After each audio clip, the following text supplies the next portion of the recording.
a cúpula do partido de pegar R$1,5 bilhão.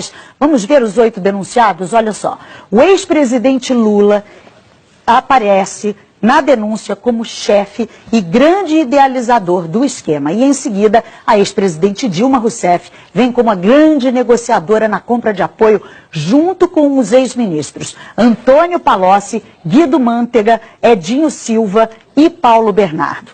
A senadora Gleisi Hoffmann, atual presidente do partido, e o ex-tesoureiro João Vacari Neto completam a cúpula petista de denunciados. Rodrigo Janot mostra como os acusados montaram uma rede de arrecadação de propina no governo, principalmente via Petrobras.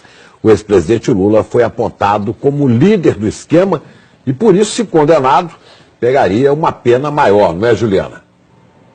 Chico, a Ana Luísa mostrou aí todos os nomes dessa nova denúncia, né? E para o Procurador-Geral da República, Lula foi o grande idealizador dessa organização criminosa. O Ministério Público somou pagamentos de vantagens indevidas a Lula de R$230 milhões por suposto favorecimento às empreiteiras Odebrecht e OAS. A denúncia analisou o esquema desde 2002. A cúpula do PT cometeu, pelo menos durante 14 anos, crimes contra a administração pública, segundo o Procurador-Geral da República. Na denúncia, ele fala que o esquema envolveu órgãos como Petrobras, BNDES e Ministério do Planejamento e que o esquema permitiu que os 8 petistas recebessem de propina quase R$1,5 bilhão. O procurador diz que só na Petrobras o prejuízo gerado foi de pelo menos R$29 bilhões. O documento fala que Lula foi um dos responsáveis pela constituição da organização e pelo desenho do sistema de arrecadação de propina, seja porque na qualidade de presidente da República por 8 anos, atuou diretamente na negociação espúria em torno da nomeação de cargos públicos com a intenção de obter de forma indevida o apoio político necessário junto ao PP, Partido Progressista, e ao PMDB, para que seus interesses e do seu grupo político fossem acolhidos no Congresso Nacional. O procurador diz ainda, no lugar de negociações políticas, temos negociatas ilícitas, nas quais a moeda de troca não era simplesmente divisão de poder para governar, mas sim a compra de apoio político com a utilização de dinheiro público. Rodrigo Janot define o ex-presidente Lula desse jeito, o grande idealizador da organização criminosa. E detalha os papéis de cada um dos denunciados. Relata que Lula, Dilma e o ex-ministro Antônio Palocci negociaram com o PMDB da Câmara apoio em troca de cargos públicos relevantes que poderiam ser instrumentalizados, como de fato foram, para a arrecadação de propina. Diz que o ex-tesoureiro João Vacari era o responsável pela cobrança de propina no varejo junto às diversas empresas que se relacionavam com o governo federal durante os governos Lula e Dilma. E que os ex-ministros Antônio Palocci e Guido Mantega eram os interlocutores diretos de Lula e Dilma nas negociações que envolviam a cobrança de propina em valores mais relevantes. A senadora e hoje presidente nacional do PT, Gleisi Hoffmann, e o ex-ministro Paulo Bernardo, segundo a denúncia, não apenas davam suporte ao esquema ilícito montado, como também operaram diretamente a cobrança de propina no Ministério do Planejamento. Diz ainda que Gleisi foi uma das mais beneficiadas nos esquemas ilícitos mantidos pela organização criminosa na Petrobras, no Ministério do Planejamento, junto ao Odebrecht e a JF. O procurador fala que o ex-ministro, hoje prefeito de Araraquara, Edinho Silva, teve uma participação mais relevante na organização na qualidade de coordenador da campanha presidencial de Dilma de 2014, quando substituiu Vacari na missão de arrecadar valores ilícitos em benefício daquela campanha. E afirma que a ex-presidente Dilma integrou a organização desde 2003, quando assumiu a convite de Lula o Ministério de Minas e Energia. A denúncia afirma que desde ali contribuiu decisivamente para que os interesses privados negociados em troca de propina pudessem ser atendidos, especialmente no âmbito da Petrobras, da qual foi presidente do Conselho de Administração entre 2003 e 2010.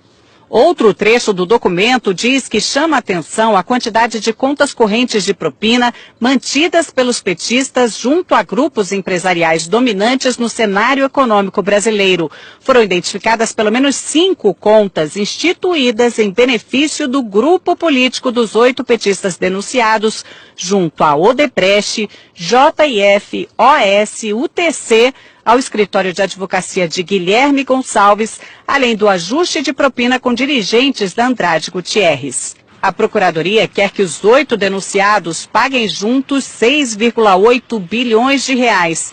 Seriam 6 bilhões e meio de reais para a Petrobras, mais 150 milhões de reais por danos materiais e outros 150 milhões por danos morais, por lesões à ordem econômica, à administração da justiça e à administração pública. O procurador-geral, Rodrigo Janot, quer que os 8 petistas sejam condenados pelo crime de participação em organização criminosa, com pena maior para o ex-presidente Lula apontado como líder.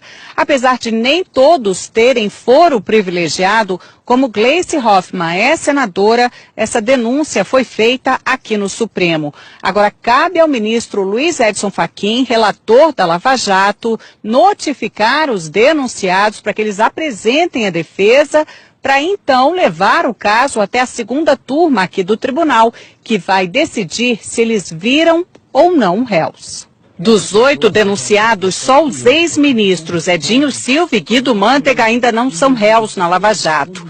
Lula já é réu em 5 ações penais, 3 em Brasília e 2 no Paraná, sendo que em uma delas já foi condenado e recorre em liberdade. No Congresso, petistas não quiseram falar de jeito nenhum sobre a nova denúncia, que acabou repercutindo em outros partidos. O que nós vimos diante da denúncia é que o PT não apenas governou um país, mas uma máquina de corrupção para financiar um projeto de poder. É algo que pode dar em todos nós um certo desânimo, desencanto, mas é também algo que tem que dar alguma esperança de que pelo menos esse tipo de prática está sendo denunciado e os crimes estão sendo apurados.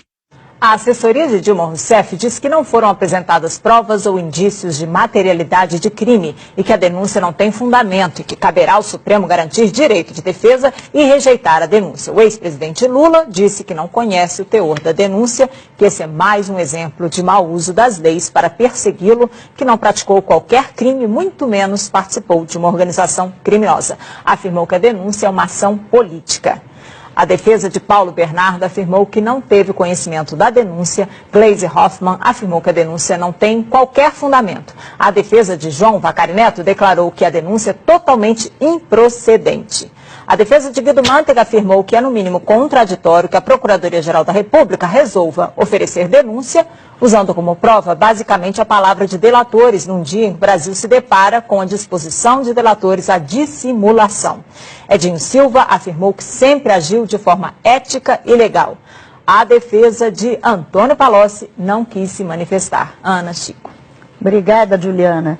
Os valores da propina impressionam demais. 1,5 bilhão de reais é dinheiro que não acaba. A gente vai a Brasília conversar com Alexandre Garcia. Alexandre, os valores são inacreditáveis, né? Pois é, as pessoas comuns não fazem ideia aí do que seja 1,5 bilhão, né? 1,5 bilhão atribuídos pela Procuradoria-Geral da República a 8 pessoas. Mas é mais ou menos como multiplicar aquele apartamento banco do Gedel por 30 vezes o que foi contado ontem na Bahia.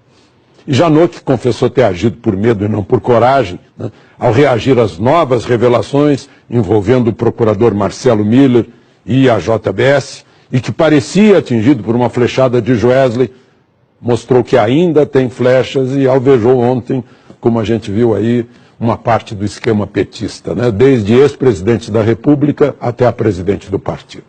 Reagiu e não se sabe se já usou todas as flechas ou ainda haverá mais bambu nesses 10 dias depois de homologada a colaboração premiada do doleiro do PMDB, Lúcio Funaro.